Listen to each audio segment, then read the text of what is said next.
Betrayal always comes from the people that you think love you the most and care about you. I mean, that's the whole point of betrayal, right? It never comes from, the person you don't really think too much about. For most of us, it takes a long time to set the boundaries necessary to safeguard our own well-being. It took me a very long time to be able to do that. And the problem with that is we go through year after year and decade after decade of tolerating people in our life that should not be there, that really don't have our best interests.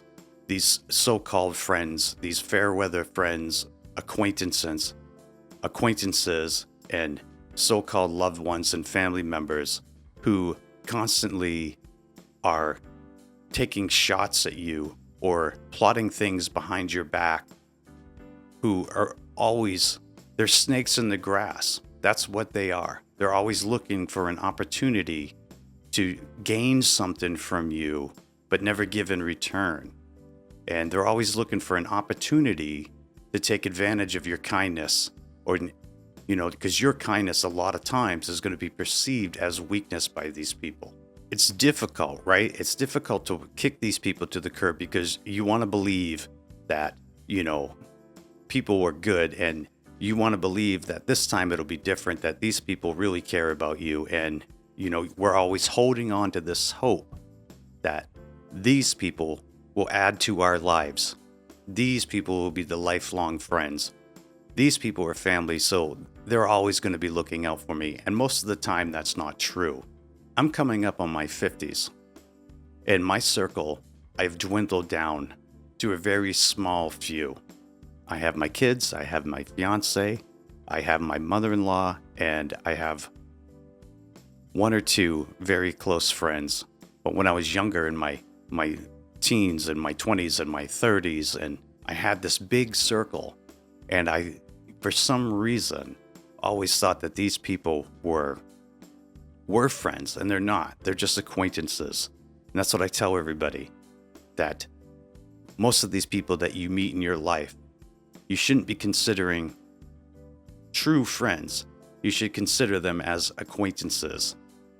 Because a lot of times, the majority of the people are just lying in wait, and they will find a way to take advantage of you, some way, somehow. And I've learned now that it's okay to be alone. It's okay to have a small circle as a safeguard against these people. A lot of these people that you meet are just, they're fucking energy vampires. And they just consume all of your resources. They consume all of your emotional well-being. And they have nothing to give and nothing to offer and nothing to contribute to your life. You know those people. They call you up and all they do is complain about their life and seek advice from you. They never call you to talk to you about how you are doing, how things are going. They don't even ask because you're irrelevant in their sphere. Your well-being is not as important as them talking about themselves. And we all know these people. And if you continuously allow these people to use up your emotional well-being and your mental well-being, it's going to drain you. And you're going to find yourself even more lonely with them in your life than if you just kick these people out of your life and we're alone. It's so taxing to have these people in your life. It's so draining. And we all know these people. We've all experienced them before, from the smallest of things to the largest of extremes. We all know these people. That one friend that always wants to go out to eat with you, but never seems to have any money, or never buys the lunch. You're always footing the bill.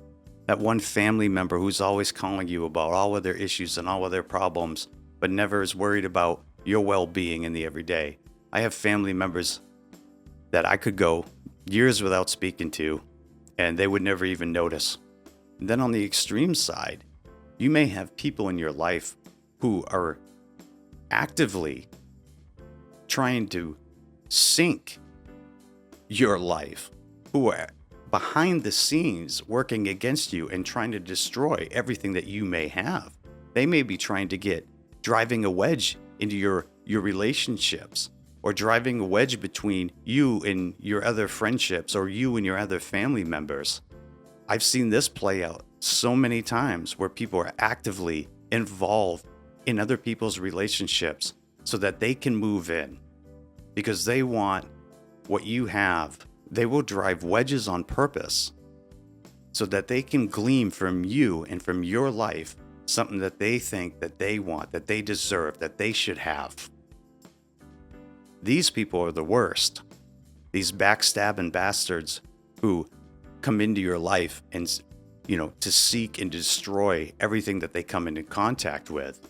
You have to learn to get comfortable with being by yourself and shrinking your circle down to safeguard your mental well-being, to safeguard your life, the things that you actually hold dear, because these people are looking to destroy everything that you have. Get comfortable being alone.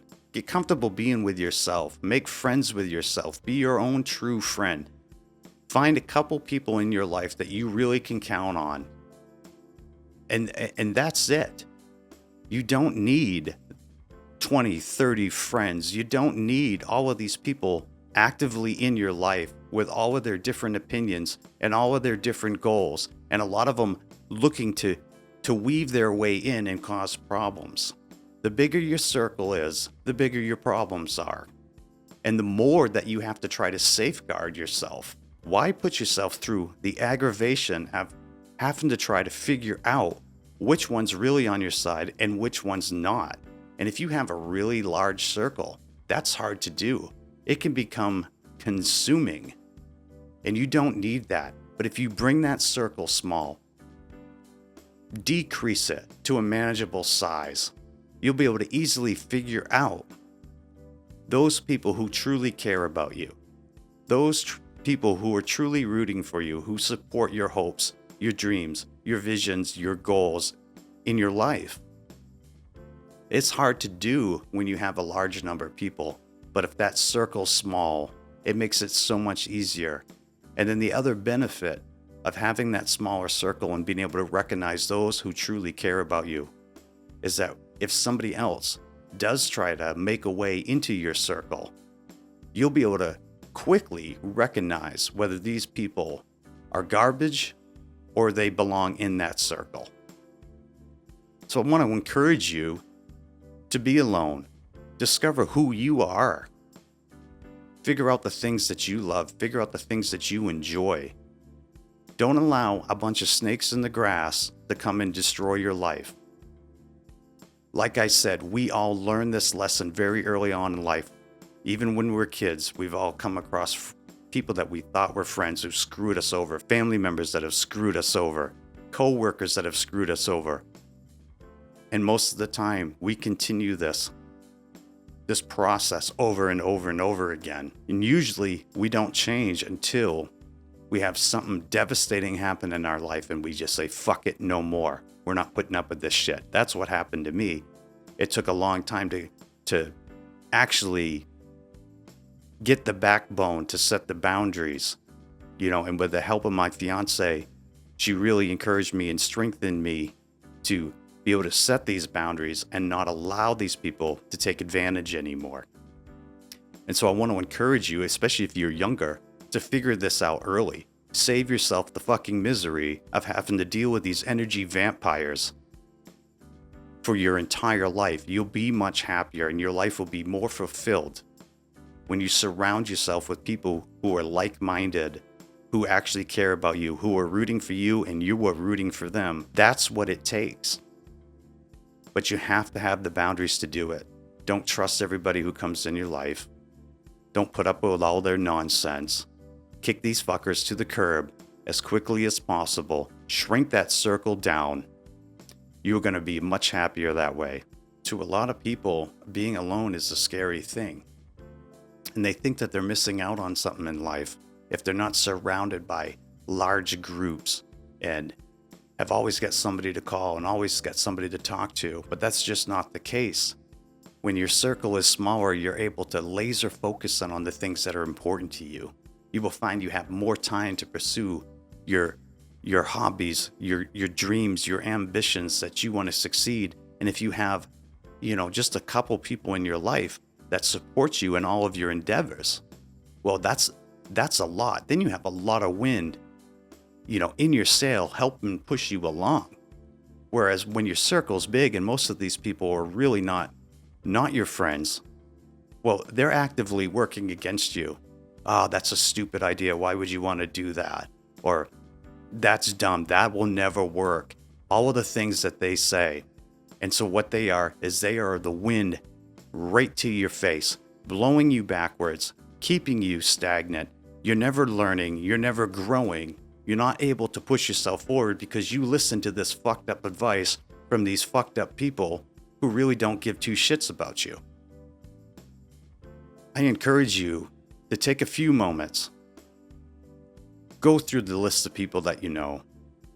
Think about conversations that you've had with them. How do they act when you tell them your hopes and your dreams? How do they act and what do they say when you tell them your plan of something that you want to do or something that you want to accomplish? And if the answer is counterproductive to the things that you want in your life and the things that you are trying to achieve in your life, but guess what? Those are the people that you need to kick the fuck out. Move on, march on, be your own light, be your own path, your own way, and you will be much more fulfilled. All right, everybody, this is Grim with Get the Rant. Get that circle small, keep it small, and I wish you the best.